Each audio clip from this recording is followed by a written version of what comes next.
மனுபுத்திரர் பாடுபடும்படி, பாட்டு பாடும்படி அல்ல, பாடுபடும்படி தேவன் அவர்களுக்கு நியமித்த தொல்லையை கண்டேன். the burden, பாரம் என்கிற வார்த்தைக்கு ஒரு மொழிபெயர்ப்பில் எப்படி கொடுக்கப்பட்டிருக்கு தெரியுமா? டாஸ்க். டாஸ்க் டாஸ்க்னா என்ன தெரியுமா? அண்டு ஒரு இதெல்லாம் செய்து முடிக்கும்படி பெரிய பெரிய கம்பெனி மேனேஜர்லாம் செட் பண்ணி கொடுப்பாங்க. இன்னைக்குள்ள அப்படி கொண்டு வருவாங்கல்ல, வீடு வீடா. நான் எம்பிஏ ஸ்டூடெண்ட், எம்பிஏ எல்லாம் படிச்சிருப்பாங்களா தெரியல.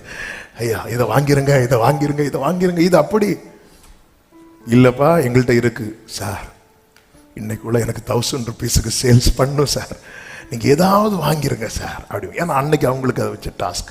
அவங்களால இந்த டாஸ்க் பொறுத்த வரைக்கும் அது வந்து ஒரு வேலை, ஒரு பணி. இது வந்து நீங்க இதை வந்து கம்ப்ளீட் பண்ணி தான் ஆகணும். கம்ப்ளீட் பண்ணாதான் சேலரி, கம்ப்ளீட் பண்ணாதான் ப்ரொமோஷன், கம்ப்ளீட் பண்ணாதான். சிலருக்கெல்லாம் பாருங்க இந்த 3 monthsல இந்த ப்ராஜெக்டை முடிக்கணும் டாஸ்க் வச்சிருப்பாங்க, அதை முடிக்கலன்னா வேலையை விட்டே தூக்கிடுவாங்க. ஆகணும், அதை கம்ப்ளீட் பண்ணி தான் ஆகணும்.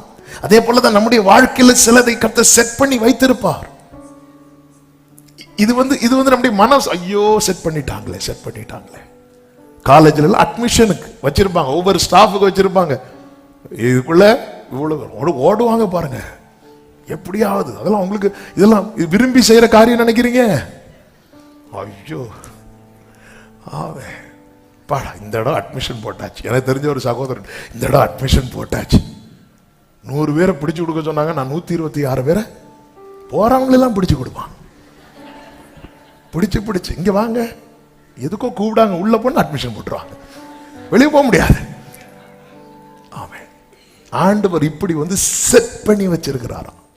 இது அதனாலதான் நீங்க சில காரியங்களுக்கு நம்ம எஸ்கேப் ஆக முடியும், சில காரியங்களுக்கு நம்ம லைஃப்ல நம்ம எஸ்கேப்பே ஆக முடியாது. அதை நம்ம ஃபேஸ் பண்ணி தான் ஆகணும். செழிப்பான இடத்துல கர்த்தர் கொண்டு வந்து விட்டார். ஆனா அதுக்கு முன்னாடி கர்த்தர் ஒரு பாத்து வச்சிருக்கிறார், தீயையும் தண்ணீரையும். அதுக்கு முன்னாடி இன்னொரு பாத்து வச்சிருக்கிறார், என்ன தெரியுமா?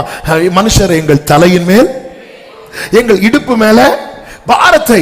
அதுக்காக கர்த்தர் எங்களை என்ன செய்ய, எங்களை வலையிலே அகப்படுத்தினீர்.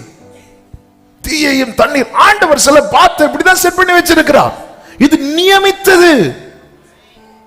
இது ஒரு குறிப்பிட்ட கூட்டத்துக்கு மட்டுமல்ல. மனுபுத்திரர் பாடுபடும்படி தேவன் அவர்களுக்கு நியமித்த தொல்லையை கண்டே.